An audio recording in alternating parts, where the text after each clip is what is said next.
Hey, okay, all right. Here we are. We are back again. We are back again for another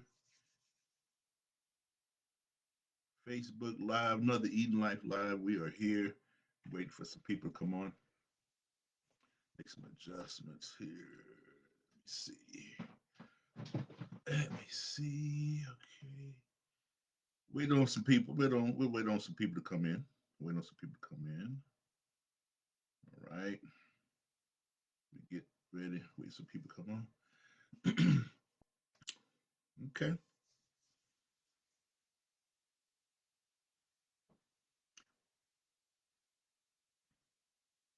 Well, we're going to get started, and then when people come on, um, you know, I'll go ahead and acknowledge them if you as you come on. Let me know where you're tuning in from. Okay, let me know. I'll call if this is your first or second time being with us. Let me know. But we're gonna go ahead and get started.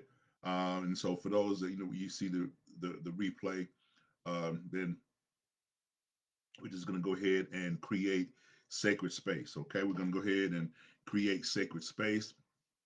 And how we do that, we do that by centering ourselves.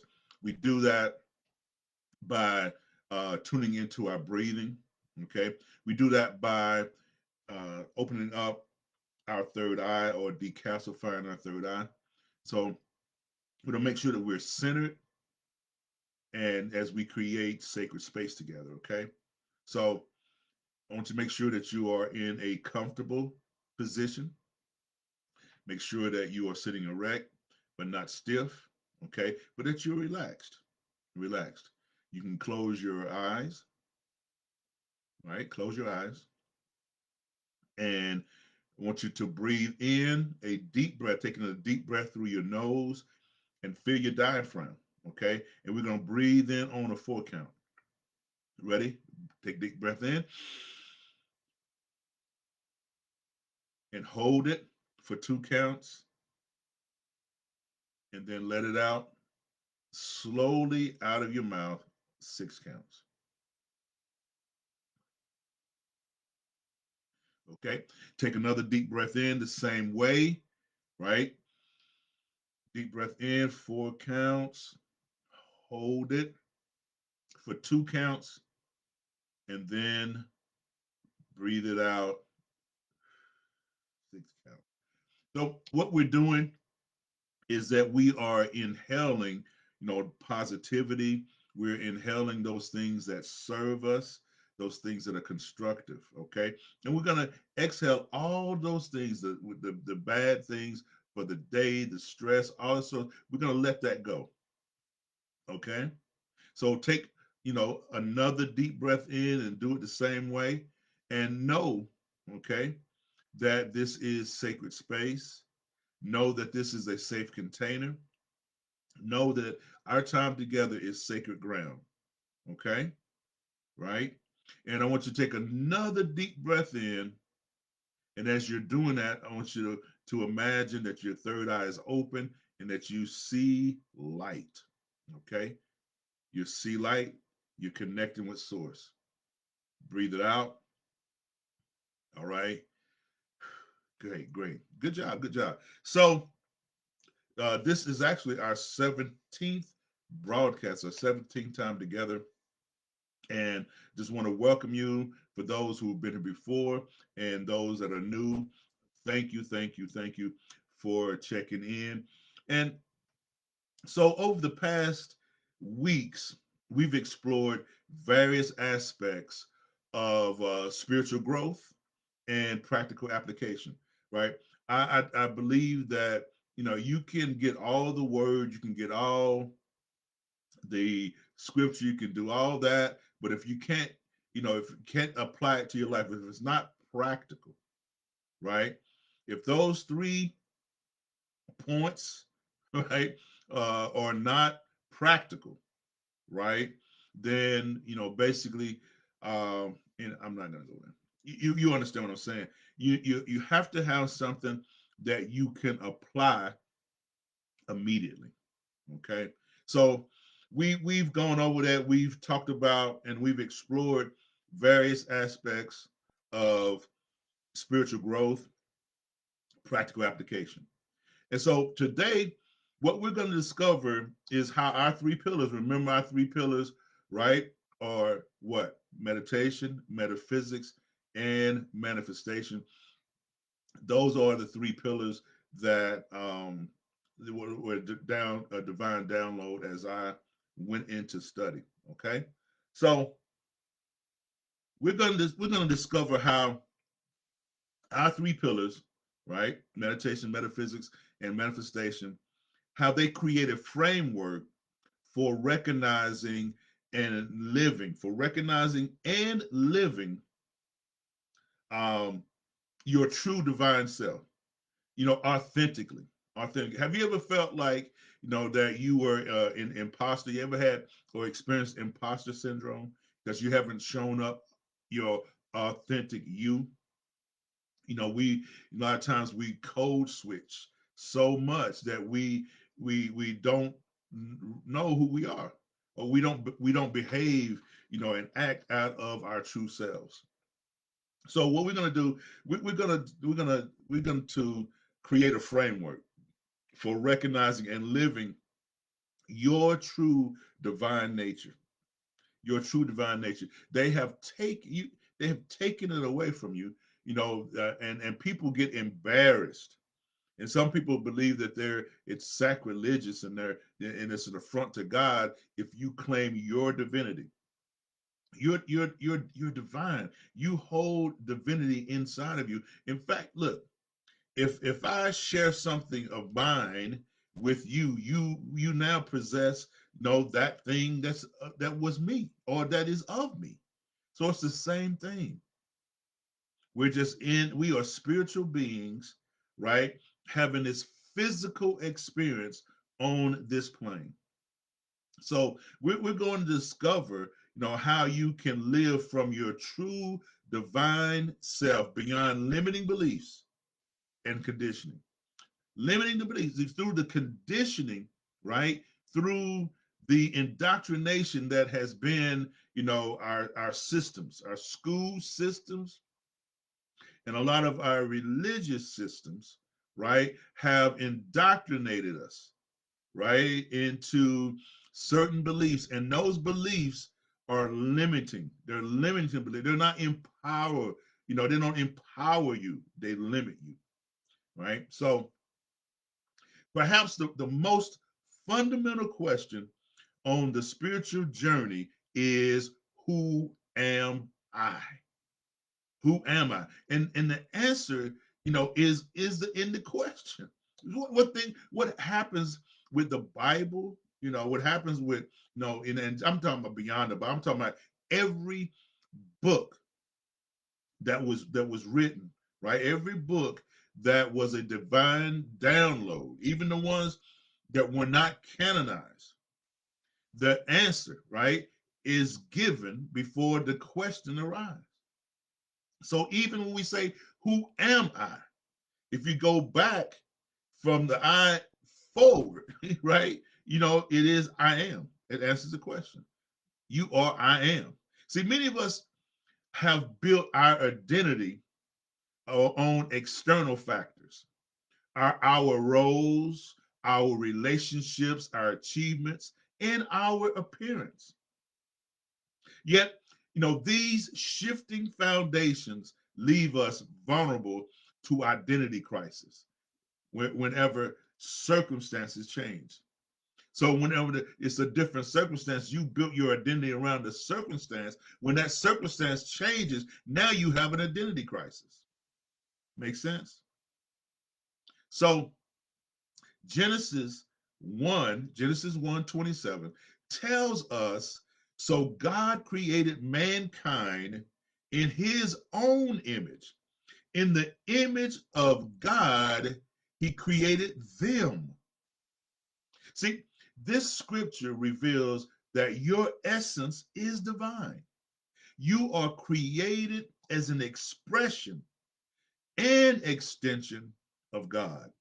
carrying divine attributes regardless of external circumstances. So what you have inside of you, what you understand it, what you have inside of you is more powerful than anything outside of you.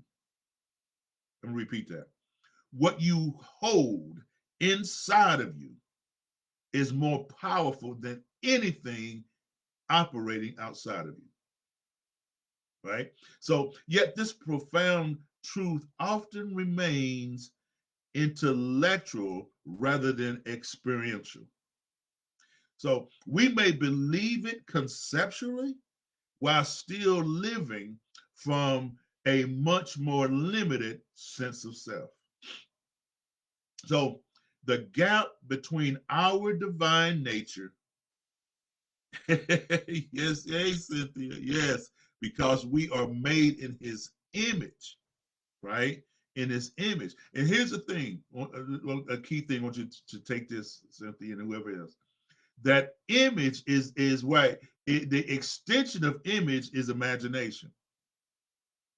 In his imagination, in his thinking, in God's thinking, there was a concept of humankind. Yet we tell each other, we tell our children, we tell others, stop.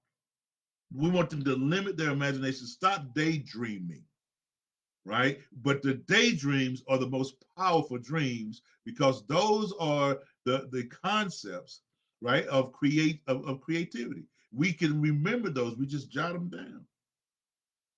We were made in his image and likeness in the imagination as a concept in the mind of God. See, the gap between our divine nature and our lived experience creates suffering and limitation. If you really walk, if you really understand it, then you understand that you can create the life that you want. In fact, hold up, let me back up. The life that we're living is a life that we've created, right? We've created it, just on reflex. Most of it we've created on reaction, right? We've been reactive rather than proactive. But we have created the life that we live. So today, we'll explore how our three pillars create a framework for recognizing, right? Remembering and living. Remembering that is key. That we have to unlearn what we've been indoctrinated on. We have to unlearn it and remember who we are. Remember, right? Because that energy still remains in eternity, right? Energy never, you can't destroy energy. You can't destroy that type of energy. So we're going to recognize, we're going to remember, and we're going to live from our authentic divine identity, not as a distant goal, but as our present reality. Present reality. So I want you to tap into certain words and concepts that I teach you. Present reality, right? You see, the thing about time is there's only the present. The concept of time, this construct of time, a yesterday and a today and a tomorrow, 2 o'clock, 3 o'clock is a construct. Actually, in eternity, there is no sense of time. It's only right now. And if we concentrate on the past, then what happens is we build up regret. But if we think about and try to concentrate on the future, then right, we build up anxiety. So we have the present in order to what? To get it right, to have an understanding of who we are, not tomorrow, but who we are right now. Okay, so these key principles, three key principles. Number one is divine recognition through, you guessed it, meditation. See, our first pillar, meditation, creates the foundation of identity transformation by developing direct experiential recognition of our divine nature beyond mental concepts. Psalm 46:10 instructs us, be still and know that I am God. I am. I am God. Right? We know that, after much deliberation between Moses and the Spirit of God, right? The Spirit of God finally says, the I am that I am. Because Moses could not accept that he already carried I am in him. He needed an outward sign. He couldn't fathom, that he was holding all those years in the house of Pharaoh, where Pharaoh was considered God. Moses could not understand or accept the concept that he held divinity inside of him. So God finally said, the I am that I am, which is the great I am. And in this world of duality, we experience things through duality, ins and outs, ups and downs, goods and bad. So if there's a greater, then he is identifying himself as the greater, so that hopefully Moses and us would understand that we are the lesser, not right out of weakness, but we're just what? We are a part of a greater concept, a greater peace, a greater divinity. But we have a part of that. So we are I am. So in order for us to recognize, right, and get in touch with the I am, that's what I've been teaching you, the I am that's inside of us, so that I am inside of us can reconnect, right, with the I am that I am, we have to be still. Meditation. Be still. In the original language, this knowing isn't intellectual understanding, but intimate relationship, intimate recognition. The same word used for Adam knowing Eve, right? The same word, for Adam knowing Eve is direct experience beyond thought. Okay, so in this knowing in Genesis of knowing in Adam and Eve, they really weren't separate as entities, separate. This formulation is going on in the spiritual realm. He created them, male and female, right? Masculine and feminine energy, yin and yang. He created them in the spirit world, and he named them Adam. So as they manifested as two different physical beings. Uh, right. So that knowing, he knew her, right? Not from a physical stand, right? It was an experience, a direct experience beyond thought. Okay. So many identity teachings remain superficial because they focus on changing thoughts rather than experience the deeper reality beyond thought. Meditation takes us beneath the thinking mind to direct recognition. Right? Again, I have a practice for it. We want to make it practical. Here, I have a practice for you. It's called the Divine Identity Meditation. The Divine Identity Meditation. And we know by now, we get comfortable, we close our eyes, we take those 3 intentional breaths in, deep breath, right? We bring it in, slow inhale, 4 count, hold it, 2 count, and even slower exhale, right? We do that, allowing our awareness to settle beneath the stream of thoughts. That's why we do that. Now, and when you're in that space, where you're connected through meditation, you want to gently ask yourself, who am I beyond my name? Who am I beyond my roles? Who am I beyond my history? And who am I beyond my attributes? Right? Who am I beyond my name? Who am I beyond Stefan? Who am I?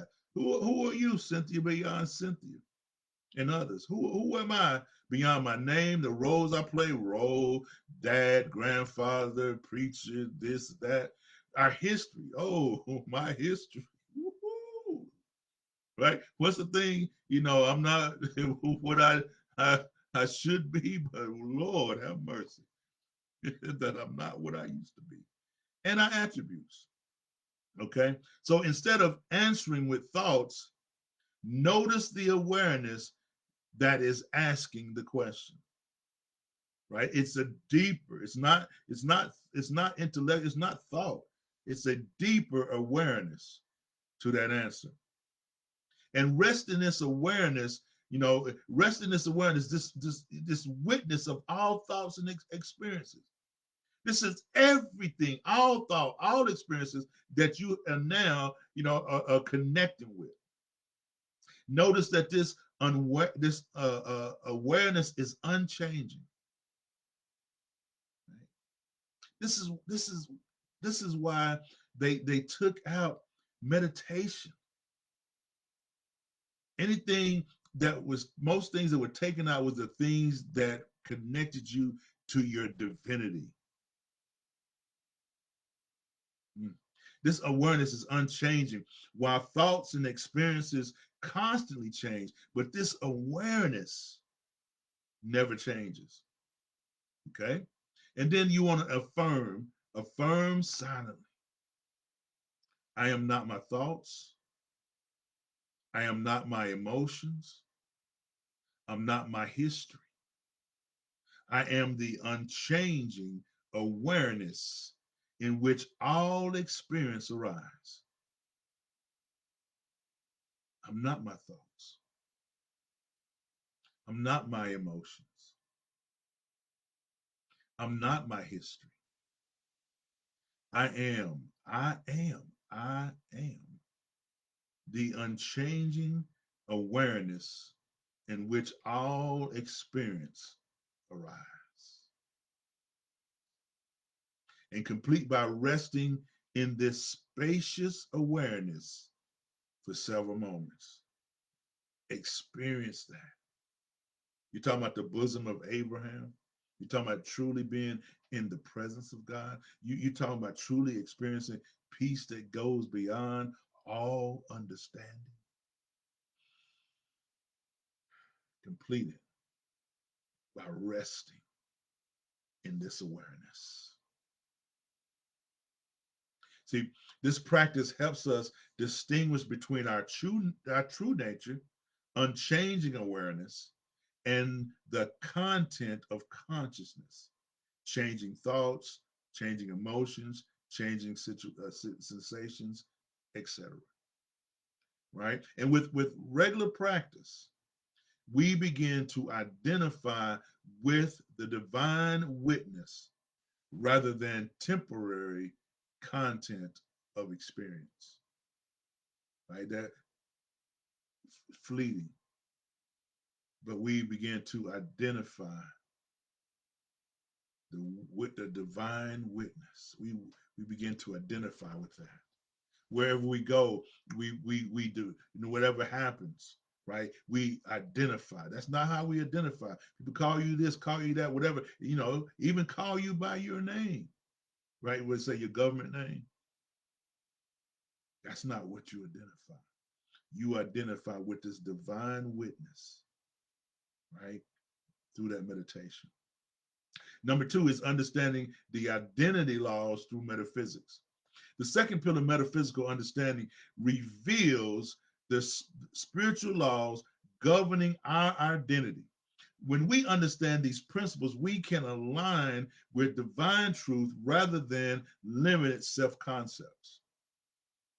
One fundamental principle is what I call the law of divine essence, the law of divine essence.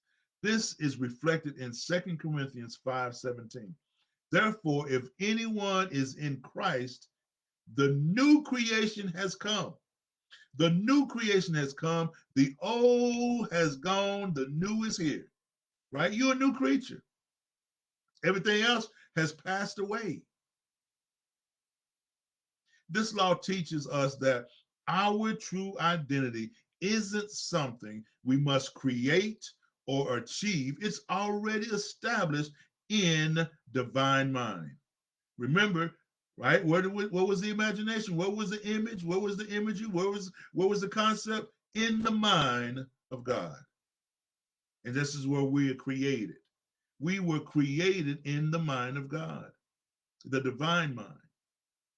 Our work isn't to become something new, but to recognize and align with what already is beneath the layers of conditioning and false identification. Let me repeat that. Our work, and it's a different, do not align work with your job. Work and job is different. Work and job is different. Work is connected to your purpose, connected to your identity, right? While your job is connected to somebody else's dream. There's only two jobs that they ever talked about in the Bible, and one was slave, right? And the other was a soldier. Everybody else, right, was operating out of their gifting, because our gifts are what makes way for us. So everybody else was basically in business for themselves. So they were why? Because they were operating in the work they were created to do. We created for, right? So our work isn't to become something new, but to recognize and align with what already is beneath the layers of conditioning and false identification.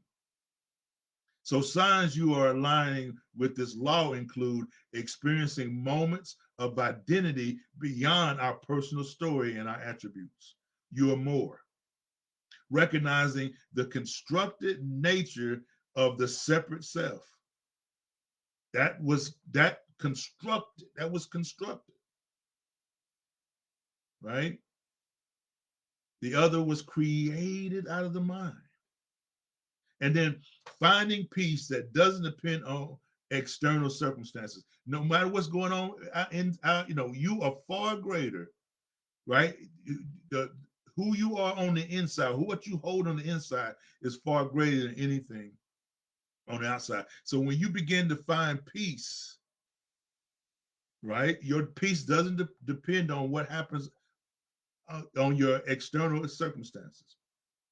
That you know that now this law, you are applying this law to your life. And then responding to life from witnessing awareness rather than reactive patterns, right? Rather than reactive patterns. So now you begin, because you have, you're in that awareness, you had that awareness, you connected through meditation.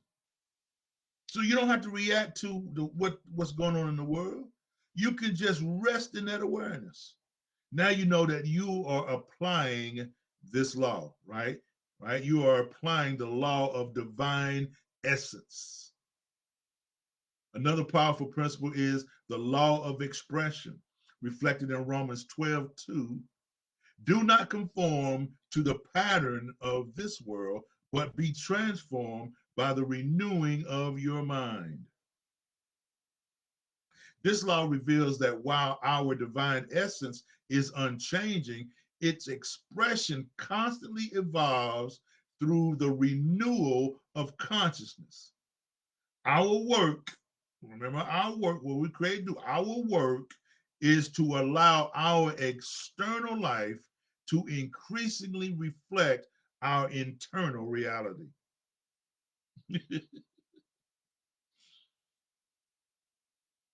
Imagine if everybody lived that way. That if everybody truly reflected, that inner divinity. That's why the higher states, the higher emotions, are emotions that are love, peace, forgiveness, bliss, great gratitude, gratefulness. All those are they're higher. We hold those emotions here, and then the hatred and all the other stuff is a lower emotion. It's that we hold it down here. Okay. This law reveals that while our divine essence is unchanging, its expression it constantly evolves. And our work is to what? Allow that to reflect in our external reality. So practical applications of this law, noticing when you are living from limited identity versus divine nature. When you're living from limited identity, then the things that you experience are limited. You're not experiencing the abundance that is was created for you. The abundance that they recognize in the garden. We're still in the garden. That's why and through that my study, through my going in, and the pandemic for me, that's where this came. You've been called back to Eden life, right? Out of the garden, out of the garden experience was that in the garden, we had everything. I mean, so now, and we wouldn't be able to operate, in the present world if we still had that. So now we had to be out of that situation to where we could grow some muscle and some resolve to be able to handle. But the thing is, we never are out of Eden itself. We have to recognize that. So once we recognize that, we begin to understand that we are connected to abundance, still the abundance of all the other trees. So now we know, as this law is applied, that we begin to live in that identity. We begin to get rid of limiting beliefs, right? We begin to recognize habitual patterns of thought and behavior that don't align with the truth. See, certain things are true, but don't always contain the truth or all of the truth, because truth never changes, right? So it's true that I'm talking to you right now, right? But it's also true that I won't be talking to you in an hour on here, right? It's both true. But the truth of it is that, while I'm here, then I'm going to share with you what has been shared with me. That's the truth. Okay. So always and constantly choosing words and actions that express your divine attributes. This is where affirmations come in. And I know people, because why? Those people who have you indoctrinated, they don't want you to affirm. That's what affirmations are, affirming, right? I am this, I am that, and I look, if you follow me, and I know Cynthia does and others, you know that I give you affirmations. Y'all thought that was random? So if you don't already practice, I give them to you until you develop your own, right? Because the other thoughts, they don't align with the truth. Now you can choose the words and actions that express your divine attributes. I did one the other day that, I changed the atmosphere. When I walk in the room, things change. All right. And creating environments and relationships that support your authentic expression. You ever been in a place, I don't care who it is, you've been in, around folk, and, and you don't feel, I know I spent a lot of my time thinking that I'm on the outside of my life looking in. You want to create those environments. You want to express that. That energy attracts, the same energy. So the more you express it, the more you attract. You are attractive. That's what that whole thing comes from. And people twist it. It has nothing to do with what you look like. Okay. And the third is manifesting divine identity through conscious living. The third pillar of manifestation teaches us practical approaches to living from divine identity in everyday experiences. Galatians 2:20 offers this perspective. I have been crucified with Christ, and I no longer live, but Christ lives in me. Right? It's the Christ consciousness.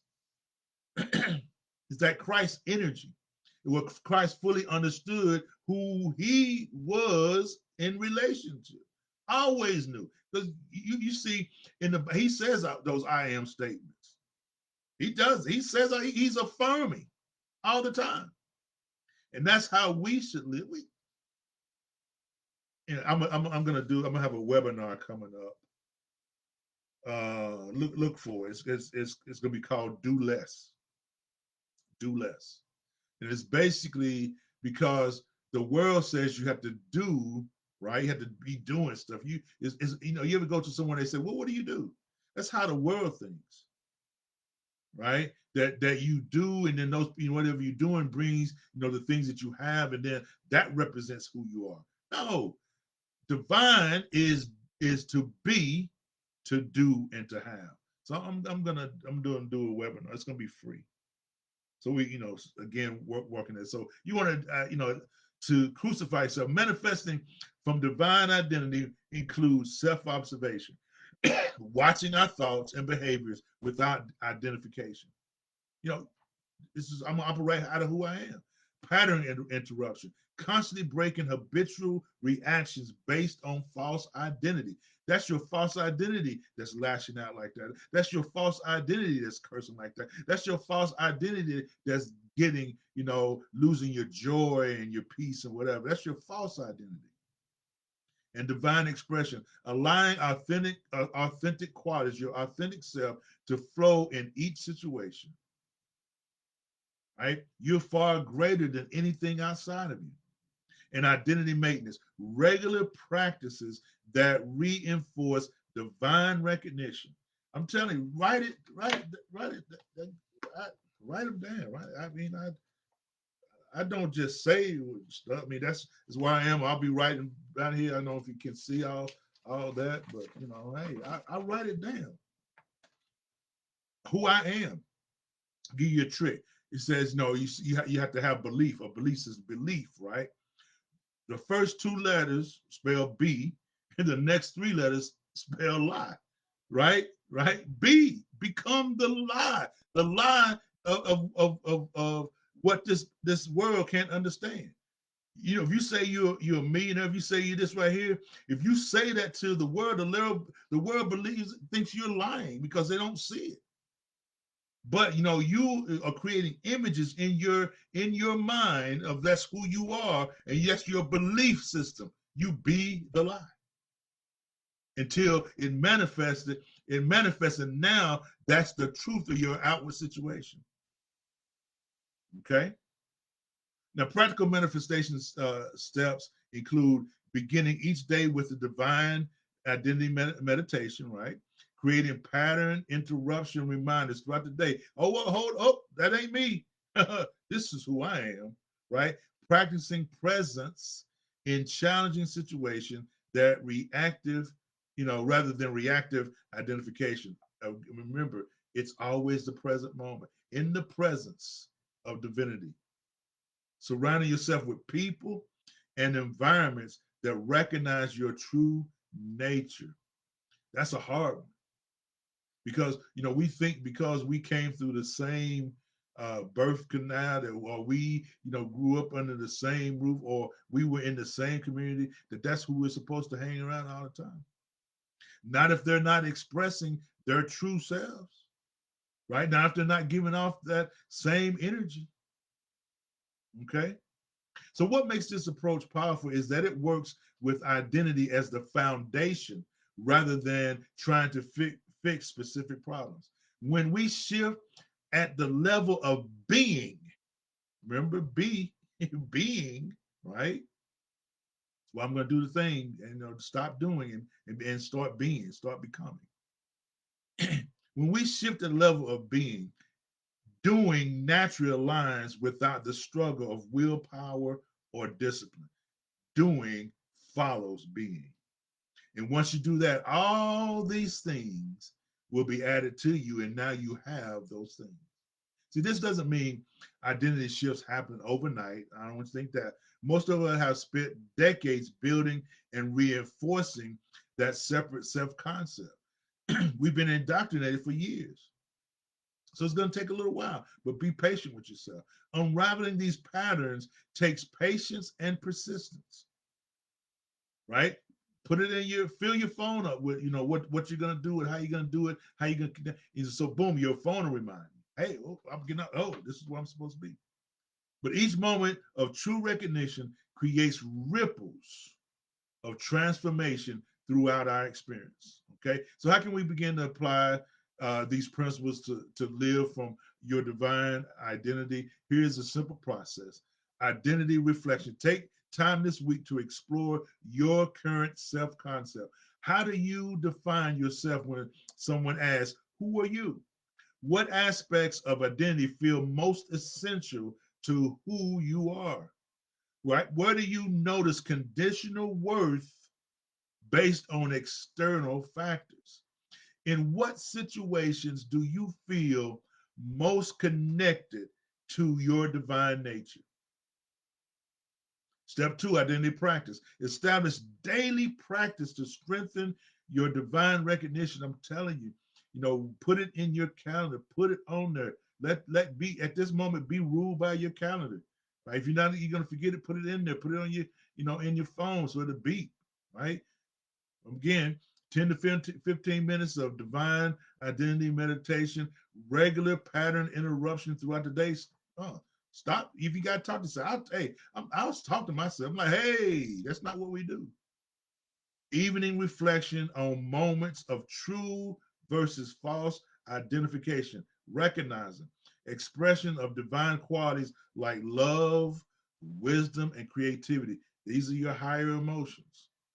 Number three, practical application. Choose one aspect of your life for focused identity work. One aspect, right? Identify how limited self concept operates in this area. Create specific reminders to shift to divine perspective. Practice responding from witness awareness rather than reactivity. That's where you witness that awareness through that meditation, and create moments. No, celebrate moments of authentic expression. When you celebrate them, and remember that living from divine identity is a journey of remembering. It's a journey of remembering. You gotta chop away all that conditioning, right? It's a journey of remembering rather than becoming. Be patient with yourself when old patterns emerge, and celebrate each moment of true recognition. Okay. So, again, always I'd love to hear your thoughts, your questions about divine identity, right? What helps you to connect with your true nature, right? For me, really has become meditation. I also um, reading. I have on my clock every morning. I get up, and sometimes I will read for 30 minutes every day. And what I'm reading now is called "Becoming Supernatural" by Dr. Joe Dispenza. Right. So, and it's books. I'm not scared of those. Right. So, that's just part of what I do. And in that moment is when I'm doing those things that helps me to recognize, right, recognize who I am. So again, thank you for joining me. I did go over a little bit. I was kind of waiting until I saw some people pop in, but hey, we're gonna keep going, right? So this week I encourage you to practice the divine identity meditation daily and notice moments when you shift between limited identification, limited believing, beliefs, thoughts, to divine recognition. So next Thursday, 7:30 p.m. Eastern, we'll explore sacred relationships, divine connection with others. Remember, I talked about, you know, you got to be around the others, who already are recognizing or beginning to recognize their own divine self. Okay. That is what the Bible talks about. Do not forsake, neglect, right? Ignore, right? The assembly of believers,